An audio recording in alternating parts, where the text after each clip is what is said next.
Stock market చరిత్ర సృష్టించింది. Bharat America మధ్య కుదిరిన కీలక వాణిజ్య ఒప్పందం మార్కెట్లకు కొత్త జోష్ నింపింది.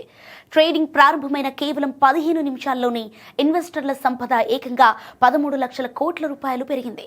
సెన్సెక్స్ 3500 పాయింట్లు ఎగబాకగా నిఫ్టీ రికార్డు స్థాయికి చేరింది.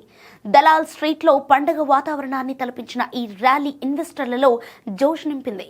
భారత్ అమెరికా మధ్య కుదిరిన చారిత్రాత్మక వాణిజ్య ఒప్పందం దేశీయ స్టాక్ మార్కెట్లలో బుల్ రన్ కు తెరలేపింది. ఇక ఉదయం మార్కెట్ మొదలవగానే సెన్సెక్స్ 3500 పాయింట్లు లాభపడి 85,300 రూపాయల మార్కును తాకగా నిఫ్టీ 1200 పాయింట్లు పెరిగి 26,300 మైలురాయిని దాటింది. ఈ భారీ ర్యాలీతో బాంబే స్టాక్ ఎక్స్చేంజ్ లిస్టెడ్ కంపెనీల మొత్తం మార్కెట్ విలువ 468 లక్షల కోట్ల రూపాయలకు చేరుకుంది. ఇక భారతీయ వస్తువులపై అమెరికా ఇంతకు ముందున్న 50% సుంకాన్ని ఏకంగా 18% తగ్గించనుంది.